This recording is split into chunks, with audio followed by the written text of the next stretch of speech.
Hey guys, how you all? మీరందరూ బాగున్నారు అనుకుంటున్నాను. Yes, I am also good. And నిన్న పార్ట్లో నేను చెప్పడం ఎండోమెమ్బ్రేన్ సిస్టమ్ గురించి, మైటోకాండ్రియా గురించి మొత్తంగా కూడా నేను క్లియర్గా చెప్పేశాను. అండ్ నేను ఇవాళ ప్లాస్టిడ్స్ గురించి and the next ribosome, cytoskeleton, ఇంకా తర్వాత కుదిరితే నెక్స్ట్ టాపిక్స్ కూడా నేను ఇవాళ షేర్ చేసుకుందాం, డిస్కస్ చేద్దాం అనుకుంటున్నాను. సో వితౌట్ గెటింగ్ డిలే మనం ఇవాళ ప్లాస్టిడ్స్ గురించి మాట్లాడుకుందాం. ఫస్ట్ ఆఫ్ ఆల్, ప్లాస్టిడ్స్ అసలు అంటే ఏంటి, దాని స్ట్రక్చర్ ఏంటి, అది ఎలా ఉంటుంది, ఎక్కడ ఉంటుంది అని అనుకుంటే, ప్లాస్టిడ్స్ అసలు ఫస్ట్ మనం మాట్లాడుకుంటే ప్లాస్టిడ్స్ అనేది జనరల్గా ప్లాంట్స్లోను ఇంకా మనకి యూగ్లినాయిడ్స్లో కూడా ఇక్కడ కనిపిస్తూ ఉంటాయి ప్లాస్టిడ్స్ అనేవి. ఈ ప్లాస్టిడ్స్ వల్ల అనేది మనము మైటోకాండ్రియా మనము మైక్రోస్కోప్లో నుండి కూడా క్లియర్గా కనిపించదు. మనం క్లియర్గా స్టెయిన్ చేస్తేనే కానీ మైటోకాండ్రియా కనిపిస్తుంది అంటూ మనం అనుకున్నాం. కానీ ప్లాస్టిడ్స్ విషయంలో అలా కాదు. అవి కొంచెం లార్జ్గానే ఉంటాయి. నేక్డ్గానే మనకి మైక్రోస్కోప్ నుండి చూస్తే మనకి క్లియర్గా కనిపిస్తాయి. మైక్రోస్కోప్ నుండి మనకి ప్లాస్టిడ్స్ అనేవి క్లియర్గా కనిపిస్తూ ఉంటాయి, అవి లార్జ్గా ఉంటాయి కాబట్టి.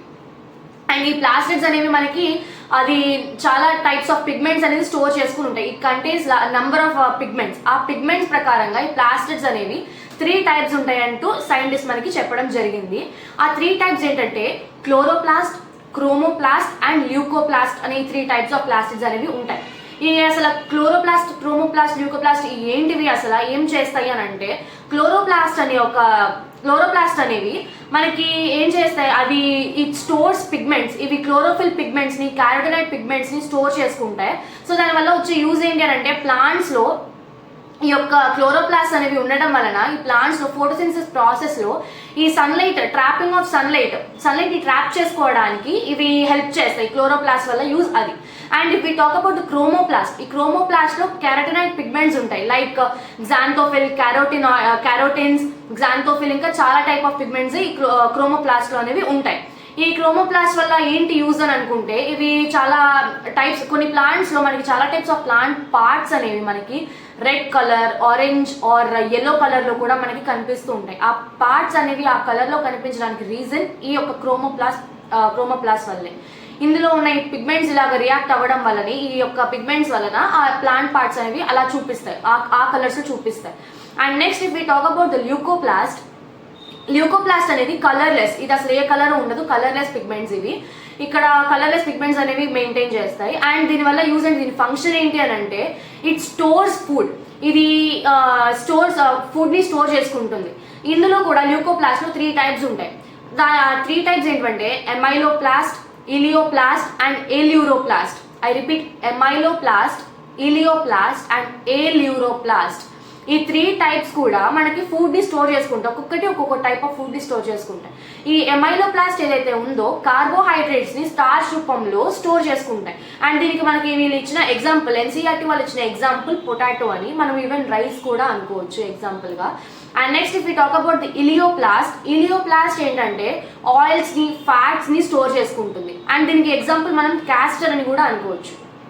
And next if we talk about the aleuroplast అనేది మన ప్రోటీన్స్ ని స్టోర్ చేసుకుంటుంది. అండ్ దానికి ఎగ్జాంపుల్ మనం మేజ్ అని అనుకోవచ్చు. దానికి ఇక్కడ మీరు టెక్స్ట్ బుక్ లో ఎగ్జాంపుల్స్ ఇవ్వలేదు, బట్ మనము గుర్తుంచుకోవచ్చు ఇవి. ఇఫ్ గుర్తుంచుకోకపోయినా కూడా ఎన్సీఆర్టీలో లేదు కాబట్టి దట్స్ నాట్ మచ్ ఇంపార్టెంట్. మనము జస్ట్ లైక్ గుర్తుంచుకోవడానికి హెల్ప్ అవుతుంది అంతే.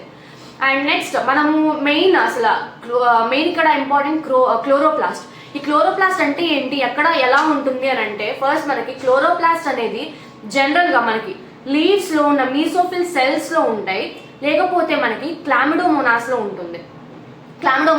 అది ఎన్ని ఉంటాయి, ఎలా ఉంటాయి తర్వాత మాట్లాడుకుందాం. First if you talk about the structure of it, దాని యొక్క సైజ్ అండ్ స్ట్రక్చర్ గురించి మాట్లాడుకుంటే, సైజ్ దాని లెంత్ ఏమో ఇక్కడ మనకి టెక్స్ట్ బుక్ లో ఆల్రెడీ ఇచ్చారు. లెంత్ మనకి 5 to 10 మైక్రోమీటర్స్ నుండి ఉంటే, విడ్త్ మాత్రం 2 to 4 మైక్రోమీటర్స్ లో ఉంటుంది. అండ్ దాని స్ట్రక్చర్ ఎలా ఉంటుందంటే, దాని స్ట్రక్చర్ కొంచెం మనకి మైటోకాండ్రియాతో కొంచెం సిమిలర్ గా ఉంటుంది. దాని స్ట్రక్చర్ మైటోకాండ్రియాలో ఉన్న స్ట్రక్చర్ లానే సిమిలర్ గా ఉంటుంది. As in mitochondria double membrane layer ఏదైతే ఉందో, ఇక్కడ కూడా డబుల్ మెంబ్రెయిన్ స్ట్రక్చర్ అనేది ఉంటుంది ప్లాస్టిడ్స్ లో, ఐ మీన్ క్లోరోప్లాస్ట్ లో. అండ్ ఈ మైటోకాండ్రియాలో మనం ఏదైతే చదువుకున్నామో, ఇది లోపల ఇన్ఫోల్డింగ్స్ కాల్డ్ క్రిస్టే అని మనం అనుకున్నాము కదా, అది సో ఇన్ఫోల్డింగ్స్ కాల్డ్ క్రిస్టే ఉండటం వలన మనకి సర్ఫేస్ ఏరియా అనేది ఇంక్రీజ్ ఇన్ సర్ఫేస్ ఏరియాగా అక్కడ హెల్ప్ఫుల్ అవుతుంది అని. ఇన్ ద సేమ్ వే ఇక్కడ స్ట్రోమా ఇన్సైడ్ ఇన్నర్ మెంబ్రెయిన్లో మనకి ఇక్కడ ఫస్ట్ ఆఫ్ ఆల్ క్లోరోప్లాస్ట్లో ఈ ఇన్నర్ మెంబ్రెయిన్ అనేది లెస్ పర్మిబిలిటీ చాలా తక్కువగా చూపిస్తుంది. అండ్ ఈ యొక్క ఇన్నర్ మెంబ్రెయిన్లో మనం మాట్లాడుకుంటే ఇక్కడ కూడా మనకి స్ట్రోమా అనే ఒక పార్ట్ ఉంటుంది. ఆ స్ట్రోమా అనే ఒక మొత్తం ఇన్నర్ మెంబ్రెయిన్లో ఉన్న మొత్తం కూడా మనం స్ట్రోమా అని అనుకోవచ్చు. కొంచెం సర్ఫేస్ ఏరియా మిగిలి కూడా ఉంటుంది స్ట్రోమాలో. అండ్ మిగిలిన స్ట్రోమా మొత్తంలో కూడా మనకి ఇక్కడ ఎలా అయితే ఉంటుందంటే థైలకాయిడ్స్ అని కొన్ని కాయిన్ లైక్ స్ట్రక్చర్స్ లాగా ఉంటాయి. మనకి ఫర్ ఎగ్జాంపుల్ మనము క్యారమ్ బోర్డ్ని ఎజ్యూమ్ చేసుకోవచ్చు. క్యారమ్ బోర్డ్ కాయిన్స్ అనేవి మనకి ఎలా అయితే మనము క్యారమ్ బోర్డ్ కాయిన్స్ ఆడటానికి ఇలాగా పెడతాము, కాయిన్స్ని లైన్గా ఇలా పెడతాము, అలాగే ఈ థైలకాయిడ్స్ కూడా అదేలాగా థిన్గా ఉంటాయి, చాలా థిన్గా ఉంటాయి. ఇవి కాయిన్స్ రూపంలో ఇలాగా కాయిన్స్ లాగా పైకి ఇలాగ వర్టికల్గా ఉంటాయి. ఆ బంచ్ లాగా క్రియేట్ అవుతాయి. ఒక బంచ్ని మనము గ్రానమ్ అని పిలుస్తాం. అండ్ నంబర్ ఆఫ్ బంచెస్ అలాగా థైలకాయిడ్స్ అనేవి ఫామ్ అయి ఉంటాయి. ఆ నంబర్ ఆఫ్ బంచెస్ని మనం గ్రానా అంటాం. Singularly we call it as granum. And number of అని అనుకుంటే నంబర్ ఆఫ్ ఇవి బంచెస్ అని అనుకుంటే దాన్ని మనం గ్రానా అని పిలుస్తాం. As plural it will be called as grana, సింగులర్గా గ్రానమ్ అని అంటాం. అండ్ ఈ గ్రానమ్ మొత్తం ఆక్యుపెన్సీ ఆఫ్ థైలకాయిడ్స్ పార్ట్ ఏదైతే ఉందో ఆ ఆక్యుపెన్సీ మొత్తం స్ట్రోమాని మొత్తం ఆ స్ట్రోమాలో ఈ యొక్క థైలకాయిడ్ ఆక్యుపెన్సీని మనం ల్యూమెన్ అని పిలుస్తాం.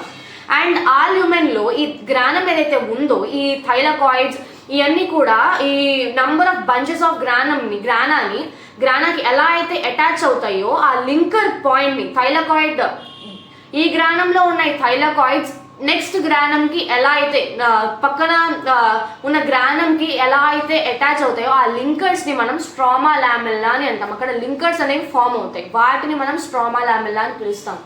ఆ యొక్క మొత్తాన్ని కూడా ల్యూమెన్ అని పిలుస్తాం. అండ్ ఈ థైలకాయిడ్స్ ఏంటి, దీనివల్ల యూజ్ ఏంటి అని అనుకుంటే థైలకాయిడ్స్ అనేవి క్లోరోఫిల్ పిగ్మెంట్ని స్టోర్ చేసుకుంటుంది. It stores the chlorophyll pigment. ఈ థైలకాయిడ్స్ అన్ని కూడా క్లోరోఫిల్ పిగ్మెంట్ని స్టోర్ చేసుకుంటాయి. అండ్ మనము స్ట్రోమా గురించి మాట్లాడుకుంటే ఈ స్ట్రోమా కూడా మనకి చాలా విధంగానే మనకి ఫంక్షన్ చేస్తుంది. ఈ స్ట్రోమా ఏదైతే ఉందో ఇది ఎంజైమ్స్ స్టోర్ చేసుకుంటుంది. మనకి ఇక్కడ ప్రోటీన్స్ని, ఇక్కడ మనకి కార్బోహైడ్రేట్స్ని, ప్రోటీన్స్ని కూడా సింథసైజ్ చేయడానికి కావాల్సిన ఎంజైమ్స్ని కూడా ఈ స్ట్రోమా అనేది స్టోర్ చేసుకుంటుంది, కంటైన్ చేస్తుంది. ఈ ఎంజైమ్స్ని కంటైన్ చేస్తుంది. సో ఈ యొక్క కంటైన్ ఎంజైమ్స్ అనేవి ఏం చేస్తాయంటే కార్బోహైడ్రేట్స్ని, ప్రోటీన్స్ని సింథసైజ్ చేస్తాయి. అండ్ ఈ స్ట్రక్చరల్గా ఇది ఈ స్ట్రోమా నాట్ ఓన్లీ దాట్ ఇది ఎంజైమ్స్ మాత్రమే స్టోర్ చేసుకోవడమే కాకుండా ఇది ఇంకా చాలా ఫంక్షన్స్నే ఇస్తుంది. లైక్ ఫర్ ఎగ్జాంపుల్ ఇవి ఏమైతే స్టోర్ చేసుకున్నాయంటే like small circular DNA double standard DNA మాలిక్యూల్స్ని ఉంటాయి ఇందులో. అండ్ ఇందులో రైబోజోమ్స్ కూడా కంటైన్ చేస్తాయి. సైటోప్లాజంలో 80s టైప్ ఆఫ్ రైబోజోమ్స్ ఉంటే క్లోరోప్లాస్ట్లో స్ట్రోమాలో మాత్రం మనకి 70s type of ribosomes maintenance అనేవి ఉండటం జరుగుతుంది. ఇది మనం గుర్తుపెట్టుకోవాలి. MCQsలో మనకి ఇలా కూడా అడగొచ్చు. 70s type of ribosomes are present in stroma of the chloroplast and 80s type of ribosomes are found in the cytoplasm. ఇది మనం క్లియర్గా గుర్తుపెట్టుకోవాలి.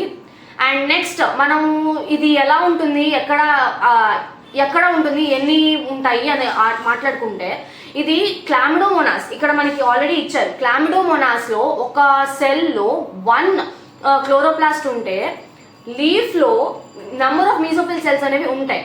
ఈ మీసోఫిల్ సెల్స్లో ఒక mesophyll సెల్లోనే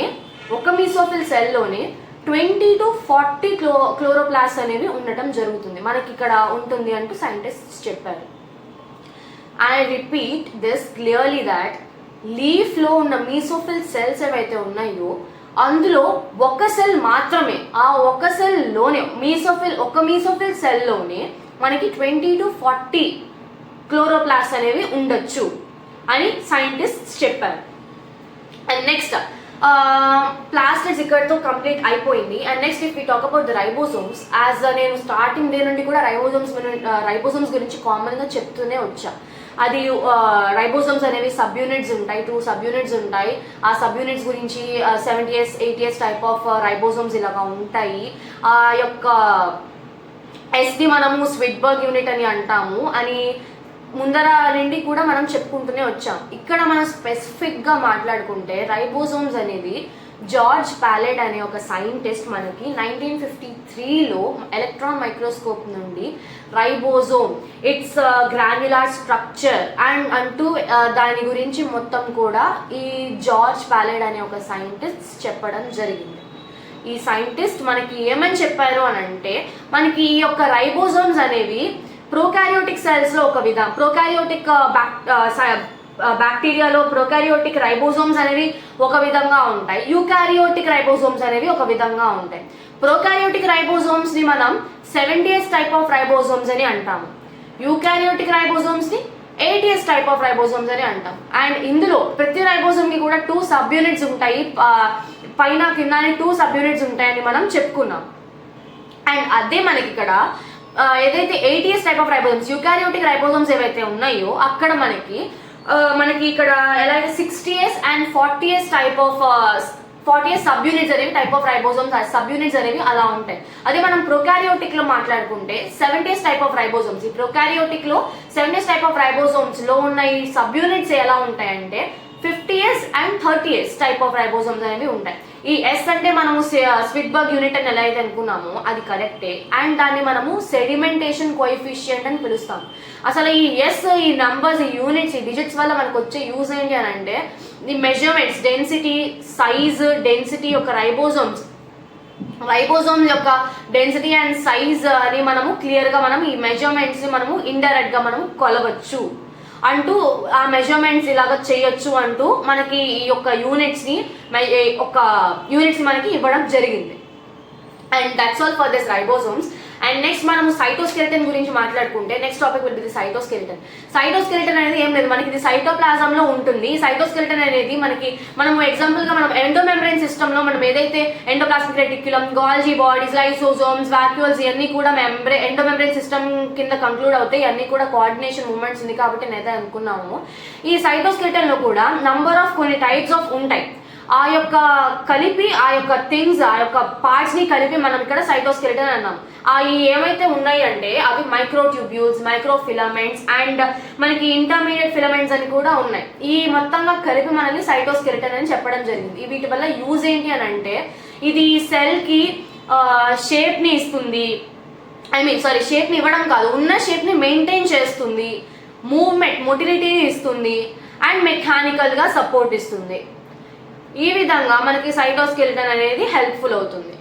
and next if we talk about cilia and flagella, the next topic will be the cilia and flagella. ఈ cilia and flagella ఏంటంటే, ఈ cilia and flagella మనకి సెల్ మెంబ్రెయిన్ ఉంటుంది, సెల్ మెంబ్రెయిన్లో ఉంటాయి ఈ సీలియా అండ్ ఫ్లాజెల్లా అనేవి. ఇవి హెయిర్ లైక్ స్ట్రక్చర్స్, చాలా థిన్ హెయిర్ లైక్ స్ట్రక్చర్స్ కింద సిచ్యువేట్ అయి ఉంటాయి. ఇది సెల్ మెంబ్రెయిన్లో ఉంటాయి, ఈ మొత్తం హెయిర్ లైక్ స్ట్రక్చర్స్ కింద సిచ్యువేట్ అయి ఉంటాయి. అండ్ ఈ సీలియా అండ్ ఫ్లాజెల్లాకి కూడా ఈ స్పెసిఫిక్గా ప్లాస్మా మెంబ్రెయిన్ అనే ఒక చిన్న మెంబ్రెయిన్ లోపలే ఇది సిచ్యువేట్ అయి ఉంటాయి ప్రతిదీ కూడా సీలియా అండ్ ఫ్లాజెల్లా అనేవి. అండ్ స్పెసిఫిక్గా మనం ఫ్లాజెల్లా గురించి మాట్లాడుకుంటే ఇవి ప్రోకారియోటిక్ బ్యాక్టీరియాలని కాకుండా యూకారియోటిక్ బ్యాక్టీరియాలో రెండిట్లలో ఉంటాయి ఈ ఫ్లాజెల్లా అనేది ఉంటాయి. కానీ ఎలా ఉంటాయంటే స్ట్రక్చరల్గా చాలా డిఫరెన్షియేటెడ్గా ఉంటాయి. లైక్ మనం ఇక్కడ ఈ స్ట్రక్చర్ని చూసాము అని అంటే ఇది ప్రోకారియోటిక్ బ్యాక్టీరియాలో ఉన్న ఫ్లాజెల్లా, ఇది యూకారియోటిక్ బ్యాక్టీరియాలో ఉన్న ఫ్లాజెల్లా అంటూ మనం క్లియర్గా చెప్పొచ్చు. అలా స్ట్రక్చరల్లీ వేరియేటెడ్గా ఉంటుంది, డిఫరెంట్గా ఉంటుంది ఫ్లాజెల్లా అనేది. అండ్ దాని స్ట్రక్చర్ గురించి మాట్లాడుకుంటే ఈ యొక్క సీలియా యొక్క స్ట్రక్చర్ ఎలా ఉంటుందంటే, ఇది ఫస్ట్ ఆఫ్ ఆల్ ఈ స్ట్రక్చర్ అనేది మనకి ఎలా ఉంటుందంటే, మనకి ఈ యొక్క స్ట్రక్చర్ అనేది సర్కిల్గా ఫస్ట్ ఆఫ్ ఆల్ మనకు ఉంటుంది. ఇది యాక్సోనిమ్, ఆ స్ట్రక్చర్ని ఫస్ట్ ఆఫ్ ఆల్ మనం యాక్సోనిమ్ అని అంటారు. ఆ యాక్సోనిమ్ లోపల మనకి మైక్రోట్యూబ్యూల్స్ అరేంజ్మెంట్ అనేది జరుగుతుంది. ఆ మైక్రోట్యూబ్యూల్స్ అరేంజ్మెంట్ అనేది ఫస్ట్ ఆఫ్ ఆల్ ఇక్కడ 9 డబ్లెట్స్ అంటే 2 అలాగా టైప్స్ ఆఫ్ ఉన్న మైక్రోట్యూబ్యూల్స్ అన్నీ కూడా 2గా డబ్లెట్స్గా 9 పేర్స్ అనేవి ఉంటాయి, 9 డబ్లెట్స్ అనేవి ఉంటాయి. ఇలాగా ఇంటర్ కనెక్ట్ అయి ఉంటాయి, ఆ సర్కిల్లో అలా రేడియల్గా ఇంటర్ కనెక్ట్ అయి ఉంటాయి. అక్కడ నాట్ ఓన్లీ వాటిని మనము ఈ యొక్క సర్కిల్స్ డబ్లెట్స్ని, ఈ యొక్క మైక్రోట్యూబ్యూల్ ఉన్న డబ్లెట్స్ని పెరిఫెరల్ మైక్రోట్యూబ్యూల్స్ అని పిలుస్తాము. అండ్ మనకి మిడిల్లో మళ్ళీ పెయిర్ ఆఫ్ మైక్రోట్యూబ్యూల్స్ అంటే 2 మైక్రోట్యూబ్యూల్స్ అనేవి పేర్గా కనెక్ట్ అయి ఉంటాయి. వాటిని మనం సెంట్రల్ మైక్రోట్యూబ్యూల్స్ అని అంటాం. Peripheral microtubules and central microtubules. And ఈ సెంట్రల్ మైక్రోట్యూబ్యూల్స్కి మధ్యలో ఒక బ్రిడ్జ్ కింద ఒక లింక్ అనేది ఏర్పడుతుంది. And not only for the pair of microtubules in the middle, but even the 9 డబ్లెట్స్కి మధ్యలో కూడా ఒక లింకర్ అనేది ఏర్పడుతుంది. ఒక లింకర్, ఆ లింకర్ని మనం ఇక్కడ ఇంటర్ డబ్లెట్ బ్రిడ్జ్ అని ఇక్కడ పిలుస్తాం. అది మనకు డయాగ్రామ్లో క్లియర్గా ఇచ్చారు. ఆ ఇంటర్ కనెక్టింగ్ బ్రిడ్జ్ ద్వారానే ఈ యొక్క 9 డబ్లెట్స్కి కూడా కనెక్షన్ అనేది ఏర్పడుతుంది. అండ్ ఈ యొక్క 9 డబ్లెట్స్కి కూడా రేడియల్ స్పోక్స్ అంటూ 9 రేడియల్ స్పోక్స్ ఒక్కొక్క డబ్లెట్లో ఒక్కో దానికి అంటే ఒక్కొక్క మైక్రోట్యూబ్యూల్కి ఏదో ఒక మైక్రోట్యూబ్యూల్కి ఉన్న 9 డబ్లెట్స్లో ఏదో ఒక మైక్రోట్యూబ్యూల్కి రేడియల్ స్పోక్స్ అనేవి ఉంటాయి. సో ఆ విధంగా 9 రేడియల్ స్పోక్స్ ఫర్ 9 డబ్లెట్స్ అనేవి ఉండడం ఉంటుంది. అండ్ ఈ యొక్క మొత్తం పెరిఫెరల్ మైక్రోట్యూబ్యూల్స్ చుట్టూతా 9 రేడియల్ స్పోక్స్ ఉంటాయి. అండ్ ఈ సెంట్రల్ మైక్రోట్యూబ్యూల్స్ చుట్టూ దాన్ని కనెక్ట్ చేస్తూ దాన్ని విడిపరుస్తూ ఒక సెంట్రల్ షెత్ అంటూ డబ్లెట్స్కి సెంట్రల్ మైక్రోట్యూబ్యూల్స్కి మిడిల్లో ఒక సెంట్రల్ షెత్ అనేది ఒకటి ఏర్పడుతుంది. సో దానివల్ల ఈ రేడియల్ స్పోక్స్ అనేవి ఈ యొక్క సెంట్రల్ మైక్రోట్యూబ్యూల్స్కి ఇలా కనెక్ట్ కూడా ఆ విధంగా అవుతాయి ఈ యొక్క సెంట్రల్ షెత్ ద్వారా. సో ద టోటల్ స్ట్రక్చర్, ఈ స్ట్రక్చర్ని మనము ఏమని పిలుస్తాము అంటే ఈవెన్ ఈ అరేంజ్మెంట్ని, స్ట్రక్చర్ని కాదు, ఈ అరేంజ్మెంట్ని 9+2 అరే అని కూడా మనం పిలుస్తాం. 9+2 అరే అని కూడా మనం పిలుస్తాం. ఇది యొక్క మొత్తం అరేంజ్మెంట్, యాక్సోనిమల్ మైక్రోట్యూబ్యూల్ అరేంజ్మెంట్ని మనం 9+2 అరే అని అంటాము. And finally I'm telling it once again, 9 doublets ఉంటే దాని మధ్యలో ఒక ఇంటర్ కనెక్టింగ్ లింక్ ఉంటుంది. ఆ లింక్ని మనం ఇంటర్ డబ్లెట్ బ్రిడ్జ్ అని అంటాము. అండ్ ఈవెన్ సెంట్రల్ మైక్రోట్యూబ్యూల్స్ ఉన్నట్టు మైక్రోట్యూబ్యూల్స్ మిడిల్లో కూడా ఒక బ్రిడ్జ్ అనేది ఉంటుంది. ఆ బ్రిడ్జ్ వల్లనే ఈ యొక్క కనెక్షన్ అనేది ఉంటుంది. దాని చుట్టూతా సెంట్రల్ షెత్ ఉంటుంది. And outside the total సీలియాకి కానీ ఫ్లాజెల్లాకి కానీ అవుట్ సైడ్ ఒక ప్లాస్మా మెంబ్రేన్ అనేది ఉంటుంది. ఇవి మనకి సెల్ మెంబ్రేన్లో మాత్రమే కనిపిస్తాయి. ఈ సీలియా అనేవి మనకి హెయిర్ లైక్ స్ట్రక్చర్స్. ఇవి స్మాల్ హెయిర్ లైక్ స్ట్రక్చర్స్. ఇవి మూవ్మెంట్కి, సెల్ యొక్క మూవ్మెంట్కి కానీ మెంబ్రేన్ ఫ్లూయిడిటీ, ఆ ఫ్లూయిడ్ లోపల ఉన్న ఫ్లూయిడ్కి మూవ్మెంట్ని కానీ ఏదైనా మూవ్మెంట్ని మొత్తంగా సెల్కి అనేది ఇది ఇస్తుంది. సీలియా ఫ్లాజెల్లా అనేది ప్రొవైడ్ చేస్తాయి. So finally in this class, in this session, in this part 5, ఇది 5th పార్ట్ మనము. And in the next part నేను ఈ యొక్కది centrosome, centrioles and final thing nucleus, ఈ రెండింటిని కూడా నెక్స్ట్ పార్ట్లో నేను కవర్ చేస్తాను. అండ్ ఫర్ టుడే ఈ క్లాస్ అనేది నేను సెషన్ ఎండ్ చేస్తున్నాను. And if you guys like my video, please do like, share and subscribe to my YouTube channel. And I'm telling you once again people, diagrams, labelling, charts, flow charts, ఏమన్నా tables ఏమున్నా కానీ scientist వాళ్ళ యొక్క years, వాళ్ళు కనిపెట్టింది everything కూడా మనం ఇవి బేసిక్గా టర్మినాలజీ మనం గుర్తుపెట్టుకున్నామంటే, ఈ వర్డ్స్ మనం గుర్తుపెట్టుకున్నామంటే ఇవి మనకి కీ వర్డ్స్గా, కీ టర్మ్స్గా మనకి చాలా బాగా హెల్ప్ఫుల్ అవుతాయి. మనము గుర్తుపెట్టుకున్నాము అని అంటే ఈజీగా మనం ఎగ్జామ్లో ఎంత నర్వస్గా అయినా, కొంచెం టెన్షన్ పడ్డా కూడా మనము విత్ ఇన్ టైం అది ఆ సైంటిస్ట్ పేరు ఎక్సెట్రా అని తలుచుకుంటే మనకి ఈజీగా మనకి ఎవ్రీథింగ్ కూడా వచ్చేస్తుంది. It will be much easier. So please do follow these lines. First మనము ఇవి కనుక కరెక్ట్గా పాటించాము అని అంటే మనకి ఇంకా ఎగ్జామ్లో కొంచెం అట్లీస్ట్ కాన్ఫిడెన్స్ అన్నా, ఎంత భయంగా ఉన్నా కొంచెమన్నా కాన్ఫిడెన్స్ అనేది మనం గుర్తించుకోవడం వల్ల ఆటోమేటిక్గా కాన్ఫిడెన్స్ అనేది బిల్డప్ అయిపోతుంది. And once again I'm telling you guys, I'm also a student, నేను కూడా ప్రిపేర్ అవుతున్నాను. So if you guys think there is any fault in my explanation, there is any wrong, నేను ఏదైనా తప్పుగా చెప్తున్నాను అంటే you can tell me in the comment section. మీకు doubts ఉన్నా కానీ కూడా నేను క్లారిఫై చేస్తాను. మీకు నాకు మధ్యన ఇంటరాక్షన్ బాగుంటేనే కానీ నేను నెక్స్ట్ మూవ్ ఆన్ అవ్వగలను, అప్డేట్స్ ఇవ్వగలను. నెక్స్ట్ నేను ఇంకా కంటెంట్ ఏమైనా క్రియేట్ చేసి మిమ్మల్ని ఎంటర్టైన్ చేయగలను. మీతో పాటు నేను కనెక్టెడ్గా కూడా ఉండగలను. మీకు ఈవెన్ క్వశ్చన్స్, కొన్ని క్వశ్చన్స్ని కూడా, ఇంపార్టెంట్ క్వశ్చన్స్ని, ఎంసీక్యూస్ని కూడా నేను మీకు అలాగ చెప్తూ హెల్ప్ చేస్తూ ఉంటాను. So yes guys, that's all for today, and let's meet in the next vlog, in the tomorrow's session. Until then, you guys take care, study well. NEET 2025 రాబోతోంది. దీనికి ఇంకా 6 months మాత్రమే టైం ఉంది. Do your preparation well, get your success fast. Hard work బాగా చేయండి, success త్వరగా తెచ్చుకోండి. I'm really telling this to you all. Do well, all the best, and that's all for today guys. See you in the next vlog. Bye.